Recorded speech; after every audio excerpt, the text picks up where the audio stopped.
Welcome back to the Staley in English show featuring Coach Kurtz. I'm the man, Coach English, and I'm in the juke with Coach Staley and Coach Kurtz. We got everybody in the building today.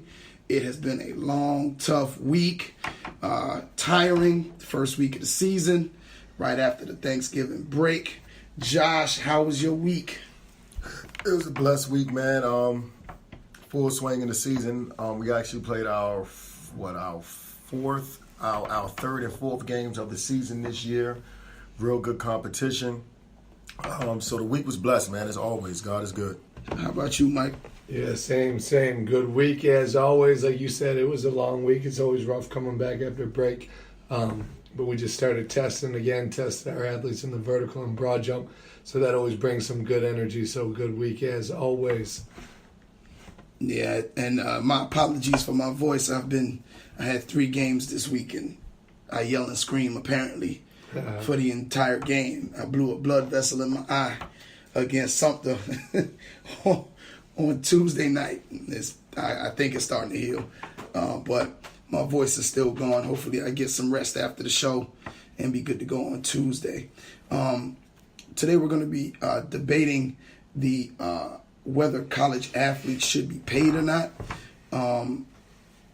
Once again, anything you hear, if you want to join the conversation, you could tweet us at SNE on Twitter, or you can hit us on the email, the Staley and English Show. That's the Staley and English Show at gmail.com.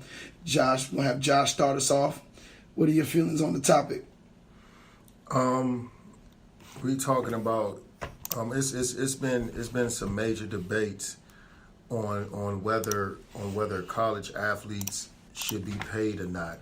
Personally, cut and dry, I don't think they should be paid because it opens up avenues that colleges across America aren't going to be able to meet, and it opens up windows that young athletes, children, aren't quite ready to handle yet from that perspective, and you're not going to be able to do it fairly from a across the board perspective, including male and female athletes. So my initial stance on it is no. I don't think we should pay the college athletes. I'll get into detail after we let Micah say his stance on it.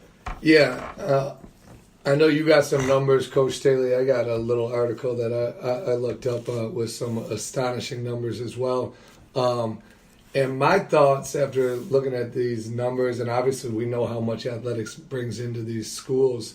And so I'm kind of like you. I'm not sure the athletes should get paid, but I 100% believe something needs to be done to make this revenue that is bringing in be adjusted and spread out among the university or among the athletes, among the students. And my initial thought is, no, I don't think college athletes should be paid, but with all this money that they are bringing in, the university should be doing something to make it to make school more affordable for all of their students. So if a school like the University of Texas or Alabama that are bringing in over $100 million in revenue just from football, why can't some of that revenue that is brought in be allocated towards more? I'm sure some of it already is towards scholarships, towards students, but if there's $100 million in revenue being brought in, why can't a good portion of that revenue be allocated towards college scholarships and reducing tuition rates for all of the students that come in? And now those big schools like Alabama and Texas that are getting all this money from athletics, now if they can make that tuition more affordable, now they can be more selective in what students, their admissions for students, and overall now those students that have great grades, now you're offered the opportunity because you have those great grades and great test scores to go to a school like the University of Texas, say, or Alabama, that their tuition rates are extremely low because of all the money that their athletic program is bringing in. So that's my thoughts. I'll let you guys talk. And I know Coach Staley, you got some numbers, but I got some numbers as well to back up my thoughts on that as well. Well, I don't believe that student athletes should be paid. I just I'm not as well versed as the other guys here. I do know from personal experience that the college athlete to a certain degree is paid. Whether my philosophy on it is, if you want to look at what they're being paid with a free college education. Now, Mike made a point that we could make college education more affordable, or even with that revenue, you could even bring it down even further than affordable, but to free for some. I think that the glaring issue in all of it is, I took a second and pulled up my student loans that I owe. And if when they leave with a college degree, they don't owe anything, I think that that's payment enough, because that's going to follow me around like the plague until I pay it off. And that's for life. And it's at a number that I know I'm not going to pay off in my lifetime, unless I hit the lottery or something. And then at that point, it's like, for what? So my feeling on it is, first off, you're getting a free education. Secondly, we talked to a college athlete personally, and I think Josh wrote those numbers down as to what he said, how much money they get, and he's at a minor D1 school. He's not even at one of the Alabamas or Tennessees or Florida States who just lost their coach. He's at one of those small. He's at the smallest. There's a little jab at Josh, but he probably wanted the coach. Josh wanted his coach gone anyway. But anyway, he's at it. He's at a significantly smaller school, and the numbers he gave me, I was like, well, shoot, if somebody was giving me that while I was in college, I would consider it to be paid. Now, I was able to pull up an article in the Huffington Post that talked about the pros and cons of paying the college athlete, and we'll come back to that a little bit later on. But I'm going to listen to some numbers first, and then we'll come back and revisit the pros and cons. So, Josh, what do you got on those numbers? I see a lot of writing on your page. What you got? All right. So the NCAA is obviously the functioning institution, the ruling body of college sports.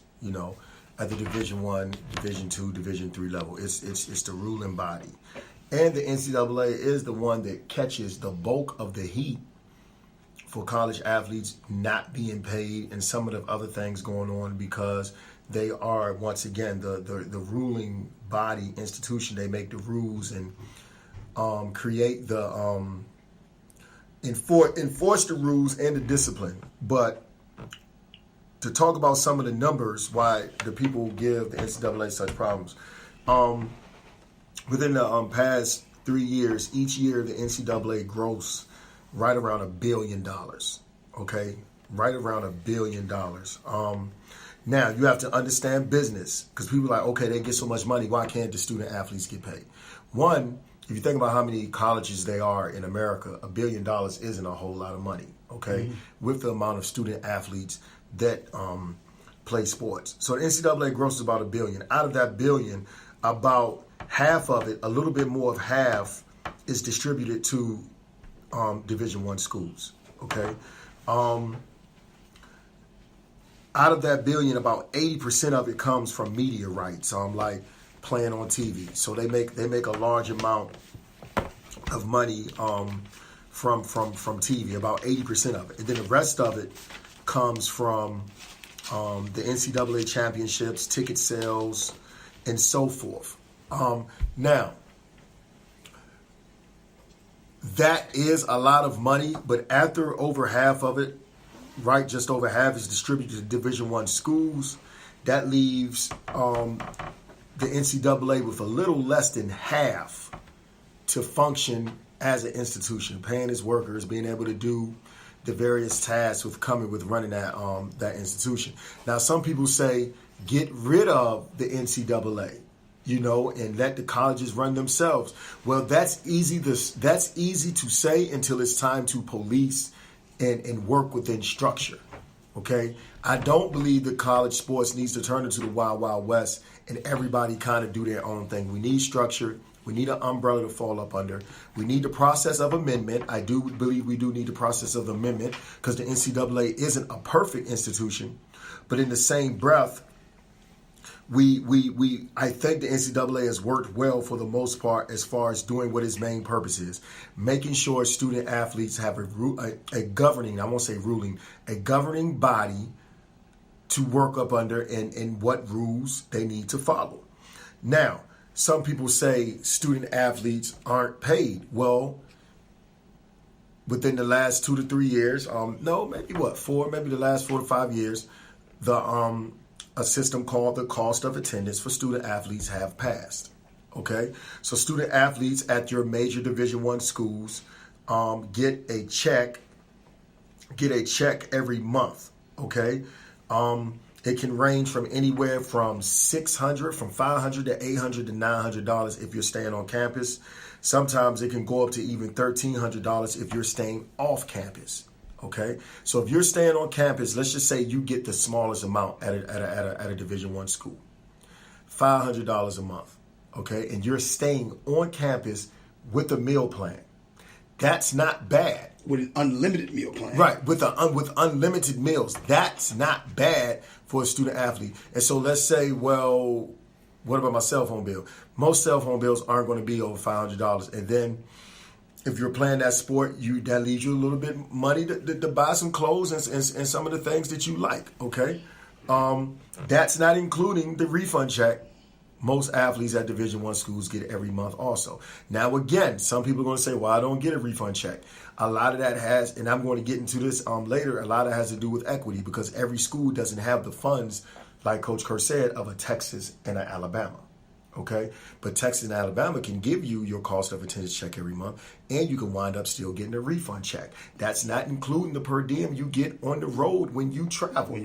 Okay, so there are tons of benefits of being a Division I athlete on scholarship. You notice I keep saying Division I because, again, we're going to bring this all back in because the equity isn't the same at the Division II and the Division III level. Mm-hmm. So we have to be very, very careful what we ask for when we say we need to pay student athletes. But for the most part, I want to say the most, in some cases, Division I athletes are well taken care of at their schools.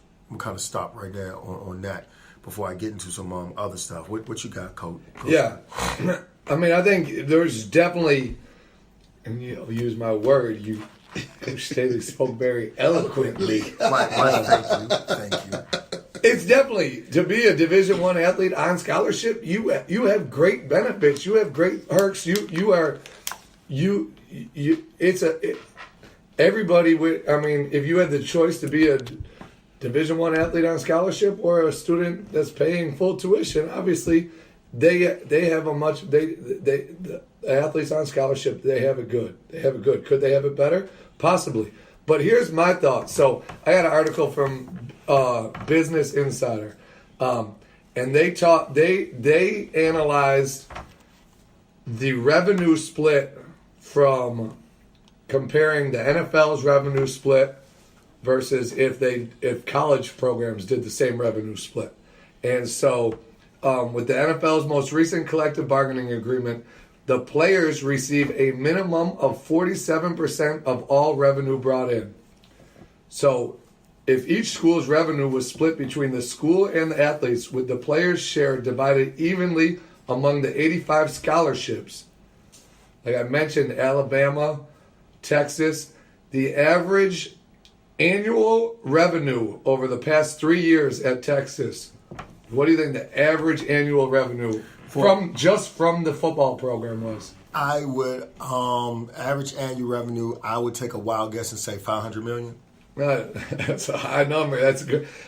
The average annual revenue was $120 million. Okay. So if the school took 53% of that, and then they split between those 85 scholarship players 47% of that, the average football player at the university, the average yearly salary that the football player at the University of Texas is worth $666,000 per player, according to the same revenue split that the NFL has. The average player at the University of Alabama, $545,000 a year. Like Coach Staley said, obviously Alabama and Texas, they got media rights. They bring in a lot more money. The average FBS player is worth $163,000 a year, because the average football team in the FBS brings in $29.5 million. That is just from football. That's not from basketball, which is obviously a high revenue grossing sport. So, with all that being said, these players are bringing in a ton of money for the school. Are these players taken care of well with their scholarships? Yes. But so, if the football program is bringing in $120 million at the University of Texas a year, my question is, and I don't have the answer, and I have not done the research for all of that, my question is, where is that $120 million going? Well, if you did a revenue split just like you talked about, like we talked about with the NFL, and give 53% to the school, 53% to pay the costs, pay the coaches, pay the cost of operation, that's $65 million right there for all of that. Mm-hmm. Take the other $55 million and reduce tuition for all qualified applicants for the school. I want to know where all that money is going. Is it just going in an endowment? Is obviously the coaches are making a ton of money, but I still think with that 53% split, there's still plenty of money to pay coaches, to pay out for facilities. I want to know where all that other money's going. I think it's going to the rest of the functions of the school. But it's not going. Obviously, it's not going to lower tuition, because hell, tuition goes up every year. As a school, as a school does better athletically, they become more selective. Like you've seen, Clemson is very hard to get in. As they've got their football program has got even better. They've always been hard to get in. But I mean, I know I got students all the time, parents that went there and they want their kids to go there, and they talk about how difficult it is to get into Clemson now, because everybody wants to go to Clemson because they have a winning football program. But so now it's more difficult, and the tuition is going up, and they're making more money. But what they're doing? Where's the money going? The president of the university has the mindset of this, because he's the CEO. So he's like, okay, the football team, like you said, you give them 50%, that pays for the coaches, that pays for building new facilities, that pays for everything else. Now, because I invested in hiring a Dabo Sweeney, who is such a phenomenal coach and a great man, I have more money for my business to help build for the rest of the school, because I got to take care of softball, who's not a high revenue sport. Soccer is not a high revenue sport. Swimming isn't a high revenue sport. So everybody's kind of eating off of that. I think you're making a generalization of that. So if we use the example of Clemson, that they've been a top 5 team in the country for 5-6 years. Right. So if the president of the school was taking a good chunk of that money and feeding it into all these other sports, now it's been 5-6 years, plenty of recruiting classes, is Clemson's softball team, Clemson's soccer team, or Clemson's swimming team, are these schools competing for national championships, which they should if they're putting all that money and resources into recruiting these athletes? Well, I wouldn't say it's into recruiting. I think it's just putting resources into it. And I think when we start to talk about recruiting, that stuff, it looks good and all of that. But I think when there's particulars like softball, people want to go to particular schools for softball. Because I know we got a girl at our school now that's about to sign with one of the top schools in this state. I don't even know who I can't remember what it was she said. And I was like, well, why don't you go here? Why don't you go there? She's like, no, because they ain't that good. I'm going to go over here. I said, but you don't think you'll get a better? I think the conversation was about. But that's my thought. Was about why Clemson. is and I don't even know how good Clemson's softball team is. No, But that's my thought. Why is Clemson or to go to Coach Staley's point, where hey, they're taking that money that they're bringing in, that excess revenue, and putting it into other sports and other facilities. Why is Clemson's softball team not good if they were doing that? Yeah. If you're going out and hiring the best coach, if you're building the best facilities, if you build it, they will come. That's correct? what they say. That is true. That is but true. I was just making a statement on where some of those funds are going. You know, like I agree with you 100% that it should be about lowering the cost of tuition, because if you lower the cost of tuition, more people can afford to go to college. They don't owe as much when they get out of college, and the quality of overall life in the world improves. See, but that doesn't work for the student loan companies though. That's why tuition continues to go up, because these things, the institutions and these student loan companies work hand in hand. It ain't because you think about the population of a school. A student athlete is a minor population of the school itself. You know what I'm saying? And if the majority of your students are in student loans across the United States, you know how crazy that is? The amount of kids that are actually paying out of pocket we're talking or about. I'm just saying, like, I'm going strictly off Michael's point when he said some of that money can be used to lower tuition. I would hope. I don't know that either. And I know that there's a lot with hospitals and insurance companies and pharmaceutical companies and all that kickbacks. I would hope that colleges are not getting kickbacks from student loan companies. I wouldn't say kickbacks, but I wasn't using that as to say, but I think that they're working together. I don't think they're working independently. Like, hey, tuition is this, and because when you go, okay, what happens when you go to financial aid office? You don't go, hey, I want that loan. Oh, I want to go to this company and get a loan. They go, hey, this is what you got from your loan, and they tell you the company that gave you. No, you can choose. You can choose. But that's for those of us that are knowledgeable. Right, but see, all I'm saying is this. Go ahead. I'm sorry, I'm getting off the top. I'm sorry, but tuition is based off of like relationship with student loan companies. I don't believe that. Tuition is supposed to be, and I'm going to say there is integrity left in the world. Tuition is based off the functions of the school, what they need to pay the instructors, what they need for the just all overall quality, all the way down to the meal plan.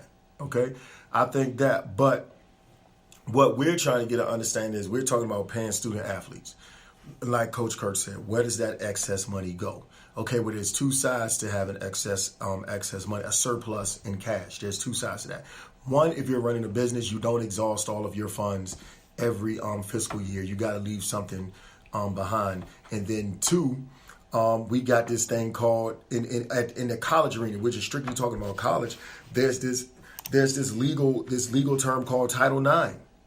You know, you want to say, okay, yeah, the softball should be winning and the other sports should be winning if they're investing that money, but that doesn't have anything to do with Title IX. Title IX is all about equity, not even so much equality, equity, giving everybody a fair swing.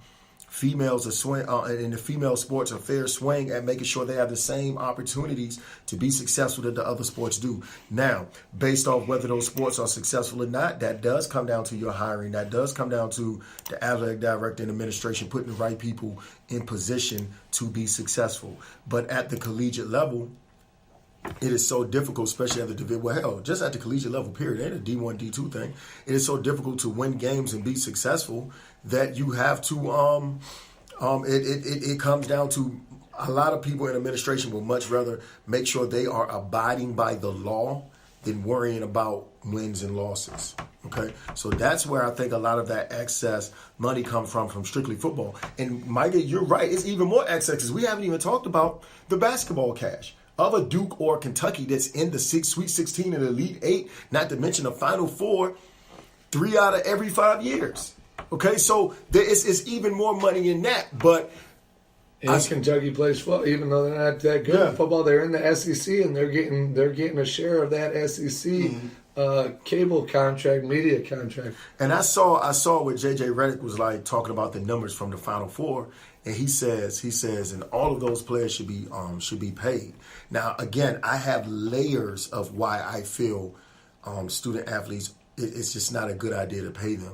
Where JJ, I respect your opinion. You say they should all be paid, but are you going to pay the females in the Final Four? Are you going to pay the soccer players in the Final Four? Are you going to play those baseball teams? Now you're opening up a can of worms. I'm telling you, people talk so freely without thinking about it. You're opening up a can of worms that the colleges and the NCAA isn't prepared to handle. But why? And I'm going to play devil's advocate. This is America. This is a democracy. I completely believe that Title IX should be in existence. And you just opened up the show so eloquently and talking about all the benefits that these kids have if they're on scholarship. And so Title IX offers scholarships to fund all of these female programs, which is awesome. And I'm no way saying there should not be Title IX. Title IX is great. And I think that all these female sports should be on scholarship. And I think they should get those great benefits of getting a free college education and getting those cost of attendance checks. But now these sports that do bring in a ton of revenue, this is America. It's not a socialist economy. If you bring in money and bring in revenue and create revenue for a business, you should be compensated for it.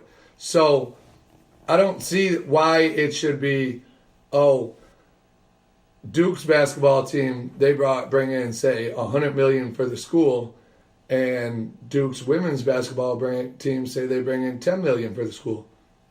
Why is it unfair for the Duke basketball men's players to be compensated more than the female? Why is that unfair? The females are on full scholarship. They are getting their cost of attendance checked. But now, because this team brought in so much money, they're getting more money. And who's to say University of South Carolina women's program? They bring in a lot of money for their school. So those girls, that girls team will, if they were getting compensated, they would get compensated than a lot of the male teams. So if you bring in cash, if you bring in revenue, that's what America was built on, right? It was built on cash and revenue, but it also has been our one of our biggest thorns in our side also, by being a money-based country.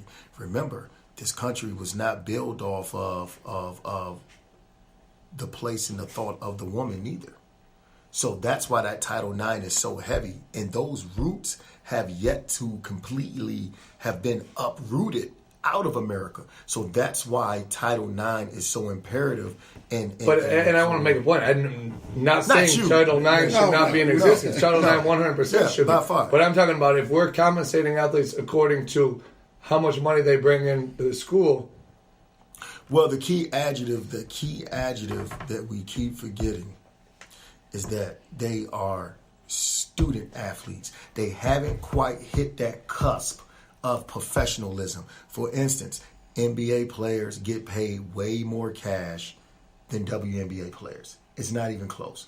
WNBA players, a lot of them go overseas to help compensate the money they aren't making from the WNBA. That's fair. You know why? Because way more viewers watch the NBA than the WNBA. That's just the crux of the matter. Now, they are all professionals. The women in the WNBA have to live with that. How do they live with it? They make the adjustment, and a lot of them go overseas to help compensate because a lot of the overseas teams actually pay more than the WNBA teams. Okay? Now, the adjective that we're leaving out is student athlete. The key word student is the process of learning. You aren't a professional yet. And as much as I do believe, yes, they are making the school tons of cash. But here's where one of those layers that I said is going to come out.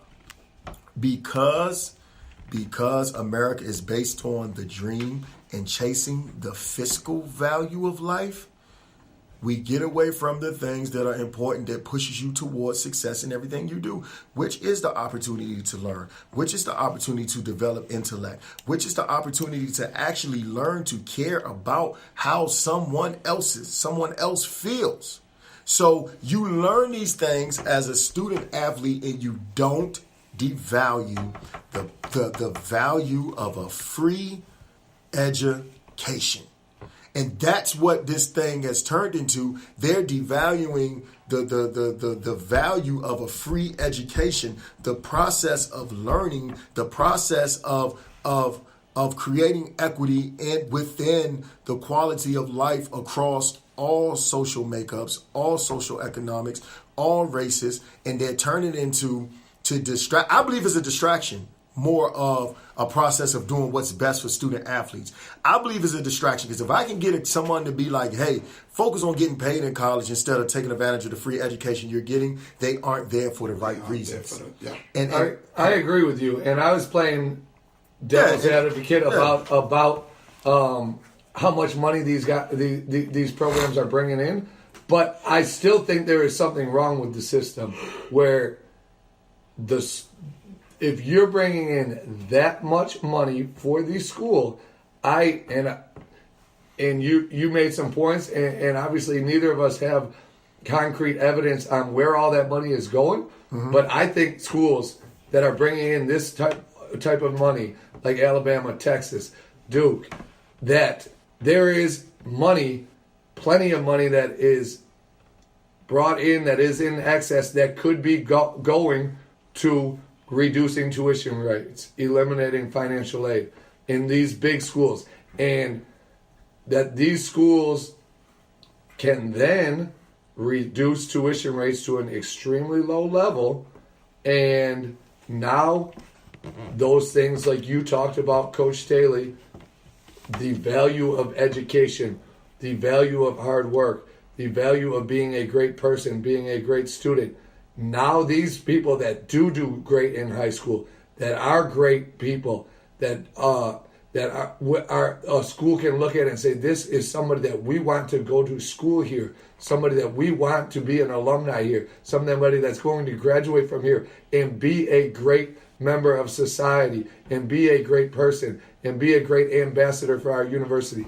Now we can admit these students and not have them have the financial burden of those student loans that 90% of college students, non-athletes on scholarship, have to deal with.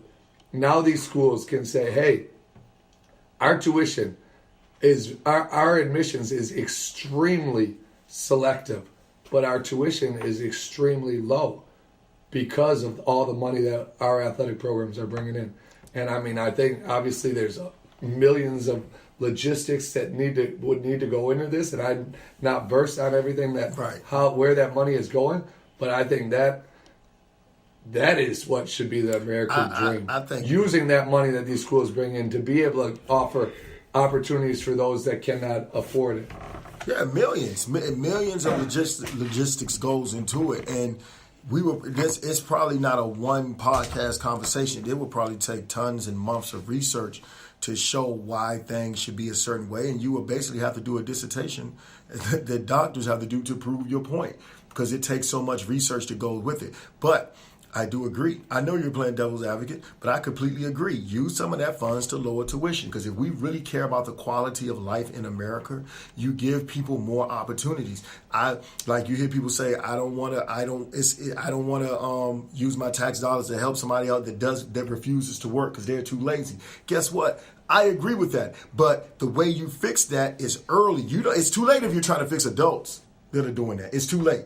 They already figured out how to twerk the system. Mm-hmm. It's too late.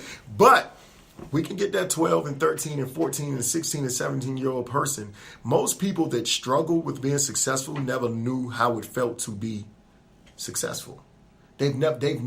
Most people that struggle with being successful never felt success. That's how that meant to come out. They've never felt success, because when you feel success, you want more. Mm-hmm. See, failure and success are two. Like when you fail, and all you're used to is failure, you learn to live with it. But when you're successful, you fiend for more success. So you work towards that. Most people never get into that successful train. So they're not chewing towards it. That's why it's not that many great and successful people in the world, because they don't know what it feel like. I tell my young fellas that all the time. Just listen to your coaches and let me tell you how it feel. Do you know what it feel like? I made Kendall Hampton, man. God, shout out to Buster. Bus was doing something like, when I got to AC Floor, he was a kid. Everyone said, yo, don't waste your time. He's a bum. He's done. He's not going to make it. Everyone told me that. And I sat Kendall down while we called him Bus. I said, Bus, look, Buster, do this for me. I want you to know what it feel like to be just a tad bit successful and watch what happened. So he did it. We had our ups and downs, and every day was nowhere perfect. We probably had less perfect days than perfect days. And before you knew it, Buster was about to graduate from high school with a basketball scholarship. Before you knew it, his first semester, he was texting me, Coach, I got over a 3.0. After the year is over, Coach, I got a 3.1. So he started to feel success. Now he's in the likes of schools like Wichita State and Tennessee State, courting him to come to them after he's finished with the junior college that he's currently at, because he felt success. So what you said, Coach Kurtz, is so powerful, but most people are going to run from that, because you said that because you fiend for other people to be successful just as bad as you want to be successful. So lower the tuition. Yeah. Give these people that opportunity. But who are we? We're just silly coaches on a podcast. But simplicity is what creates greatness. That simple statement that you made could do that, because like you said, if it's $60 million left over after expenses are paid, okay, put another $30 million away for a rainy day, and take another $15 million for just other sports and school structure. If that's what y'all want, you still have $15 million left over. Let's lower this tuition. That's what, like you mentioned when we talked about what America was built on, where anybody can make it. Yep. Anybody can succeed. It's a free run democracy, and obviously now the society is very, very the haves and the have-nots. By far. And it's never been more of a bigger wealth and income gap before. And what my vision of the American dream is, and I think what all of us sitting here, our vision of the American dream is those that if we ever, and we're very successful people right now, but as far as financial wise, we're not billionaires, we're not billionaires. But my vision of the American dream is those people that do make that money, that do make that are very wealthy. They use that money, they use that wealth to give the less fortunate opportunities. So now it is the what we talk about, the American dream, where anybody can make it. Because now those super wealthy people are affording opportunities for the less fortunate. And that's exactly what I'm talking about with college athletics. The University of Texas, University of Alabama, they are extremely wealthy athletic programs. So use that wealth, use that revenue to give the less fortunate, the people that are less, I would say, they're not going to say they're less fortunate, but they're not well off financially. Their parents are not well off financially.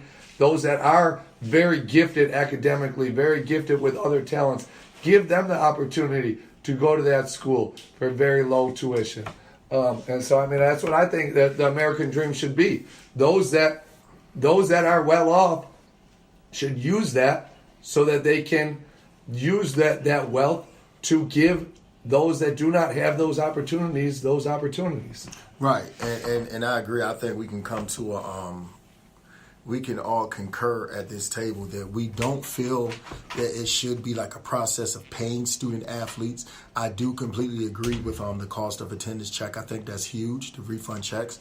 But like I said, there's layers to it. The Division II and the Division I schools can't, several Division I schools still can't afford the same cost of attendance check that the South Carolinas and the Alabamas and the Florida States give. They can't afford that. So we have to be very, very careful with that. But I still agree, because that gets back to being a part of America.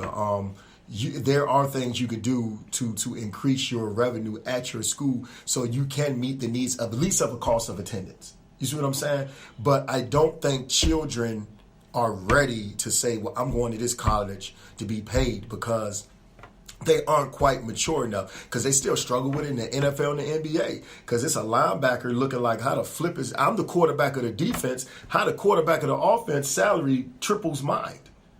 I had 178 tackles, 7 interceptions, and 8 sacks. And I forced 6 fumbles. How's that dude getting? How was his?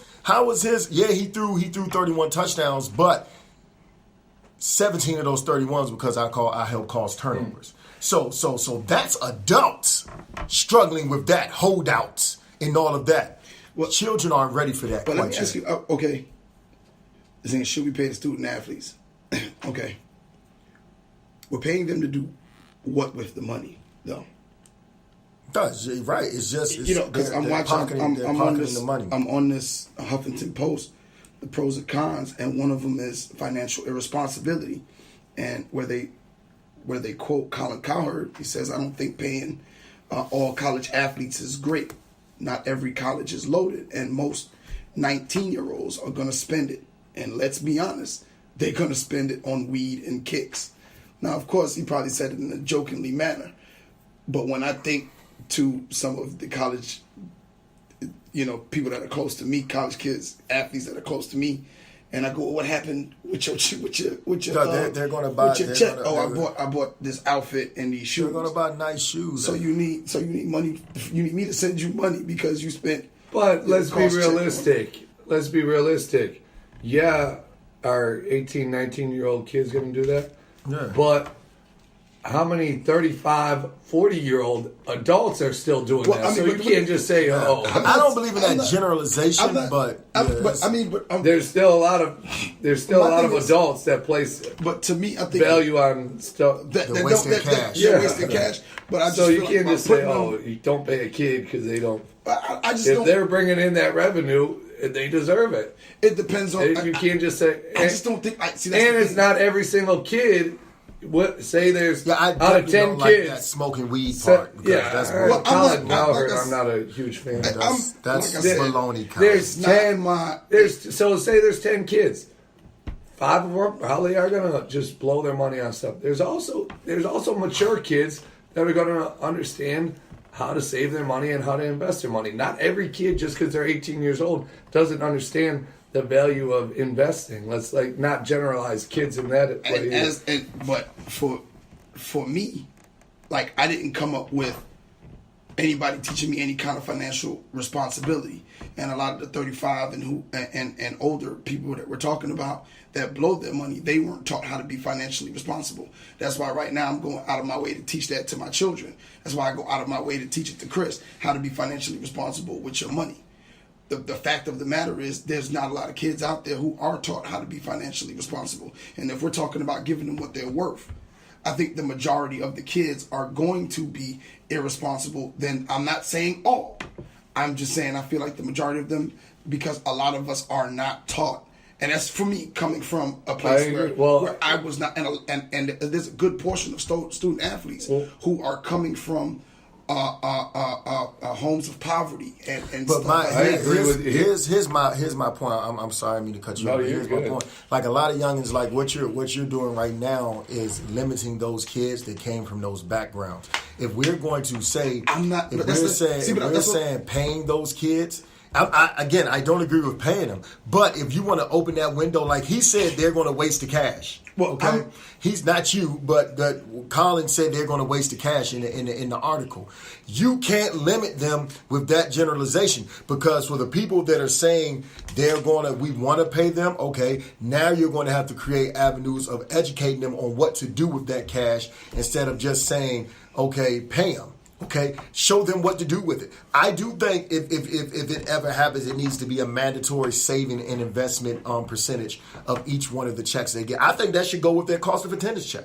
Well, but you have to be careful when you I just don't like it's hard to generalize when you make general statements. I wasn't trying to make a generalization. I think that when we make statements and we're talking from experience. And I'm just talking from me and the people and the majority of the people that I know coming up that,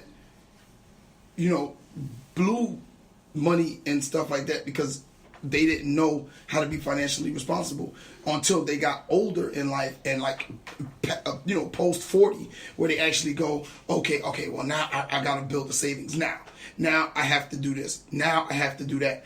I'm learning how to do that now. I just 2 weeks ago sat down with the financial advisor to figure out how I could learn how to save, because I want to teach my kids how to save. I told Chris, hey, listen, half of this got to go here, half of this, part of this got to go here, and you don't touch that. You know what I'm saying? Like, I did that for him, but I still didn't know how to do it myself. You know what I mean? And it's tough when you don't know, and then you're trying to teach someone else. And like you said, if they want to put something in place where they pay them and they say, hey, this percentage has to do this, and that percentage has to do that. No, I still don't believe. This is not the reason why I believe let me make that statement. The reason here, financial responsibility, is not the reason why I feel like they shouldn't be paid. That is nowhere near. I was just bringing up a point. Somebody else's point. That is not why I feel like they don't need to be paid. I feel like they don't need to be paid because I feel like, yes, they're being paid by with a free education. They have these other checks. They have this other stuff. You have refunds that come in, and I feel like they're treated pretty well. I do agree with Micah where the excess money does need to have something to benefit all students at the school, because at the end of the day, the reason why there is that excess money is because students from the school and former students from the school are coming, and fans are coming to the game and paying the ticket prices to watch the kids. You know what I'm saying? Well, I think we don't want to forget this. A lot of the money that goes into those sports program comes from the general admission that the students pay to go to the school. Yeah. Every school doesn't get a TV deal like the ACC and SEC schools, because after the Power Five, the TV deals aren't as strong as some of the other schools. So a lot of that money does come from tuition. Well, let me say this, go back to Coach English's, obviously you said that wasn't something you completely agree with, but why don't we do this novel idea where kids, we know a large portion of young adults don't know how to invest their money, save their money, be financially responsible. Here's a novel idea from a dumb strength coach. Why don't we teach this to them in high school? Why don't we teach them these skills in high school? Why don't we teach these kids stop worrying so much about test scores and teach them how to be successful people? You better be careful. Now you're talking about actually teaching it. Why don't we teach them how to? Why don't we teach a high school 101? Like we have at some schools a high school 101, a legit high school 101 with a real curriculum that teaches. We know the majority of kids nowadays that come from impoverished home life, they're not being taught that stuff. So it's our job as teachers, as schools, to teach them that. But again, I'm just a strength coach. I'm not the people in charge of these school districts. But why would we not, if we know that they are not getting these skills that they need for life, why don't we give them them? I tell them, my kids, my students, and obviously I'm biased, it's my class. My strength and conditioning class is the most important class that they will ever take in high school.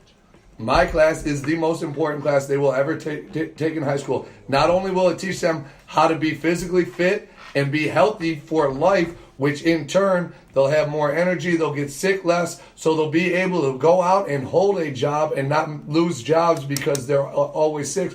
But also, there is no better breeding ground than sports and strength and being in a strength training program to teach students, to teach young adults the characteristics of hard work, overcoming obstacles, staying dedicated, trusting in the process, setting goals. That stuff they are going to take with them for life, rather than, is calculus important? Yes, for some people. Yes. But 95% of students will never use calculus past high school or college. I've never taken calculus. So why don't we arm these students with the ability to be successful? So to go back to your point, your original thing from Colin Coward, so then we don't have to. So then they are already taught the importance of financial responsibility. So we can't use that as an excuse. Don't pay an 18-year-old because he's not financially responsible. No, he's been gone through 4 years of high school of being taught how to be financially responsible now. But the thing about what do we know? We're just teachers. We're not administrators. You're about to like probably get a dirty letter in the mail because now you're talking about shaking up the bureaucracy of education and all of those people at the top who really don't do anything and actually teach kids skills that they're going to use for the rest of their life. Why does that happen? Why does that have to happen in education? That's crazy. What do you mean? Yeah. We have to teach to this textbook, right? No, but not the textbook. This test. It's nuts to me that we could sit here and come up with such a novel idea, which I do agree with. I think that is an amazing idea. Have a class. Call it Life 101 if you want to. Whatever it is, it's just stuff that's teaching Teach them how to balance the checkbook. Skills. Teach them how to save. Teach them how to save. Teach them how to open a bank, how to go into a bank and open a bank account. Teach them how to talk in an interview. No, but you see, were you ever taught that before? Talking in an interview, I had an unbelievable business teacher at Hunter Canal College. She was unbelievable. But talking in an interview, teach them how to greet someone.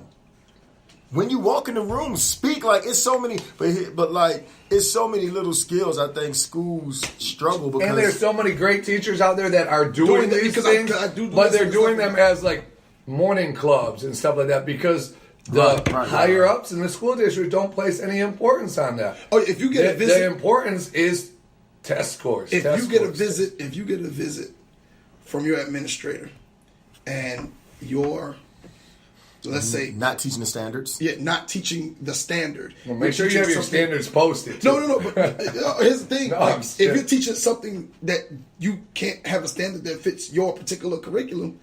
Now you got to try to figure out a way to make it fit. Like I had to do. I was trying to teach. One of the students had a job interview.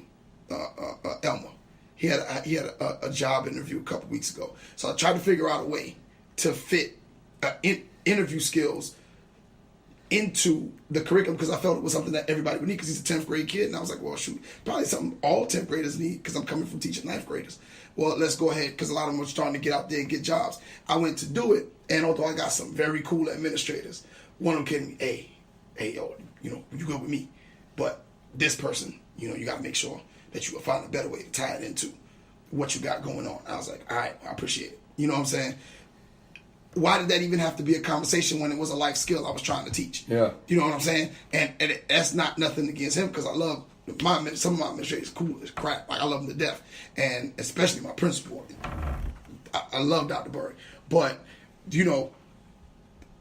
he's getting pressure from people above him about test scores.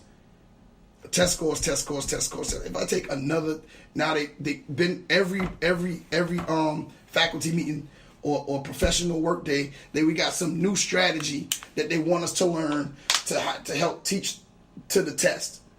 Whether it's the ACT because the ACT scores need to go up, or it's the EOC because the EOC scores need to go up. Because no matter what, Josh, you know this, the test scores are never enough. No matter how high it is. Well, I mean, it's never enough. We could talk about this until we're blue in the face. It's going to be strictly like I said, bureaucracy. It's too many people. When I say the people at the top, I don't want you guys to don't flatter yourselves. I'm not even talking about at the district level. No, exactly. Don't flatter yourself and be like, oh, Coach Staley was talking about us. No, you're thinking too much of yourself, fam. Yeah. What I'm trying to get y'all to understand, it comes from the state and federal level, and it's too many people that probably never taught before. Don't even have a strong foundation in education coming up with this process. They have a PhD, but have never been in a classroom. I think but it's never been in a classroom, but you want to tell me how to teach? I think the school, hell, if you got some great ideas, I'm willing to listen. I'm willing to listen. But here's the thing. I think schools struggle because we lack two very, very, very, very basic things. We lack the ability to teach kids skills that they're actually going to use in life, and we lack the ability to discipline. That's it. Mm-hmm. meaningful lessons and discipline is what makes a lot of schools struggle. Because when I was growing up, the strategies my teacher used were extremely basic. And the last thing that I would call a 1A, I know we off topic, which makes schools struggle, is everything in the world advances and changes with time, except the process of how we educate young people. The way we educate young people has never changed. If you look at Coach Kurtz' weight room, he has I've seen about 75 innovative ways that he educate people. And whenever I do his workouts with the class, my body's trembling because I got max out of it. I'm trembling, like my hand was shaking the other day in class, and I didn't even know why. Then I remember, I was like, oh, I worked out. I did the actual Coach Kurtz workout, not my workout I've been doing. But school, the process of education hasn't changed to adapt to today's current kid. Now there's a bunch of language and literature out there that says these are the processes that helps fit the kid, but when you get into it, it's basically the same way that we've already been teaching. Well, what about all this literature that's coming out? Obviously, I'm strength coaching them and fitness, and that is something that I'm passionate about. There is so much literature coming out about fitness levels, how increased fitness in young people. There's evidence that they have increased. The fitter they are, they have more developed portions of their brain and are cognitively better than those peers that are not fit. And then there's also evidence out there that post workouts, post exercise, students perform better on tests. There's an actual a study out there that students post-exercise in Germany learn vocabulary words 20% faster than those that did not. But, again, those people, and we're not talking about the higher-ups in our districts, we're talking about the people in the federal and state levels. They're trying to take more and more physical activity out of the school day and wondering why our test scores are continually going down, and saying the reason our test scores are going down, we need more seat time, more book time, more tests. No, maybe we need to allow our students to learn in different ways and increase their physical activity so that they can learn better. But again, what do I know, right? You know absolutely nothing, because like if we're going to continue to use the assembly line process of educating students in the public school, you're going to, and like I said, I know some unbelievable teachers who's using the process that's been given to them and getting a lot out of the kids. Yeah. But the assembly line process is for a reason, because the product that you buy out of the assembly line will never be as expensive as that handmade bag that was stitched by someone, because the detail and the time it took to make that bag makes it last longer, and it makes it worth more. So we got to be careful with that. We wanted to get into another topic today, but we're not. We're going to save that. Yeah. We're going to save that, and I think it's a real juicy one. I think it's a juicy one. Yes. I kind of came up with it because it's something that's personal to me. I think we need men. This is for you. We need to start doing a better job of protecting our women. And I'm not talking about jumping in front of her taking a bullet. I mean, take a bullet for your wife. Hopefully, you like her enough to take a bullet for her. But we have to do a better job of protecting our women. We're going to get into that to the next show, but we're going to bring this show to a close, man. We're going to start our shout-outs. We continue to appreciate the retweets. It's so many now that I can't keep remembering the shout-out, but we appreciate your consistency. We really appreciate the support that you guys give us every week. I don't have a song or anything. There's been an emotional week. Florida State lost their coach. Jimbo's gone. I'm not extremely sad about Jimbo leaving. I'm more sad about some of the decommitments that we got. I'm not sad about Jimbo at all. I want those 3 decommitments to decommit in last week to recommit.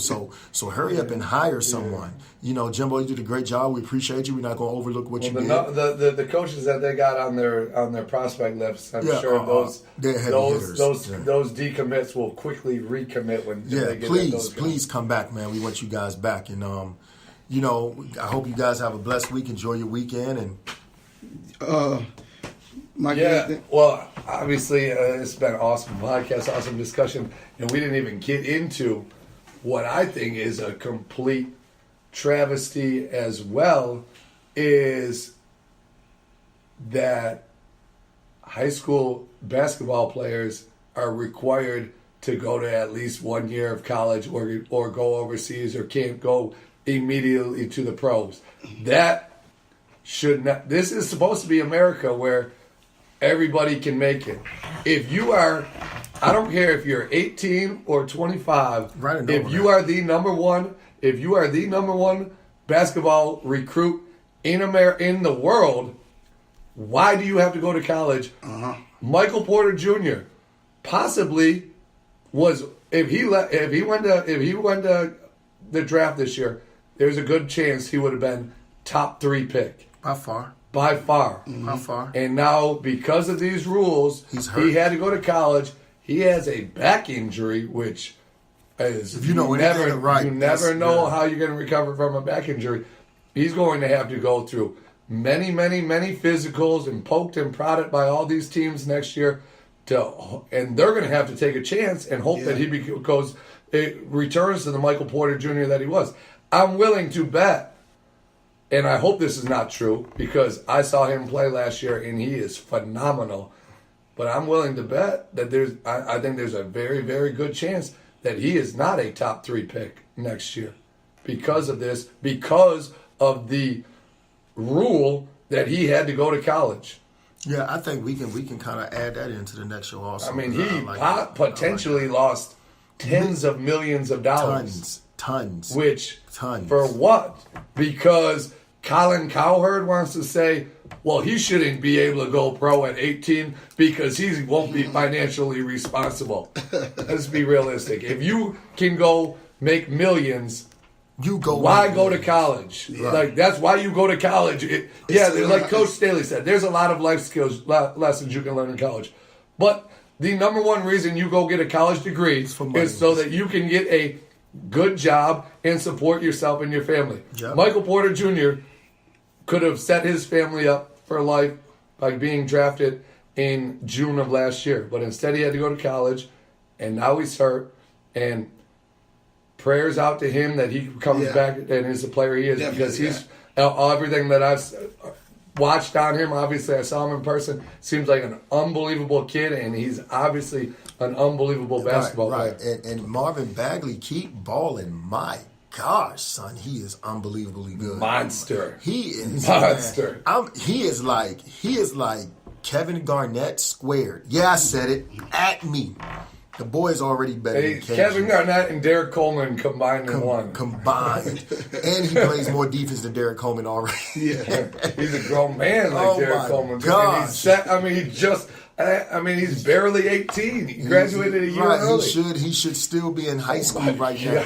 And as much as KG is probably one of my favorite players of all time, he is right on path as being just as good, or if not better, than KG. And shout out to Marvin Bagley and his family for making that decision to graduate high school a year early. Yes, sir. So now he can get to the NBA a year earlier. Yes, sir. Yes, sir. Yes, sir. No real shout outs here. I would like to say my mother is a faithful listener of the show.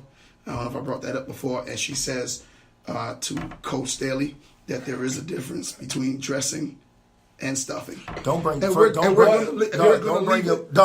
mother in this. I know you didn't bring your mother in this on some sucker MC stuff. Now that we know that your mother's listening, I hope, Coach Staley, you're a little nicer to Coach English. I'm just not, no, because I know what he did. He didn't just say, I was like, and Ma, he be talking to me all mean. You know what, though? You know what, though, Mama? No. You know what, though, Mama E? I'ma just take it as your son came home whining. Oh no! All this stuff, man. But hey, I'm not. Hey, listen. She called me. She said, man, because she always says she enjoys the show. She loves y'all. She says she likes the fact that you try to get on me, and she likes the banter between the two of us.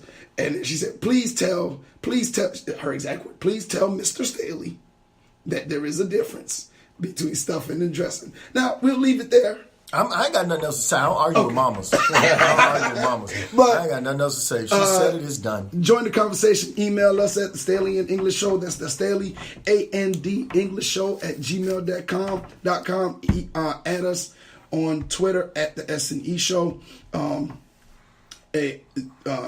As far as the podcast, like, share, comment, review. We're looking for some reviews on iTunes. Haven't had any yet. Would love to get your word. Leave some comments for us. Drop it in. Hey, y'all have a great week. Yeah. Appreciate you. Put God first. Everything else will follow. Peace. Juices. Stuff, fellas. Good stuff. Let me get to towel game, man. Before I... Put God first. Everything else will follow. Yeah, we're good. Yeah. Well, he already left. Yeah, they started at 1:30.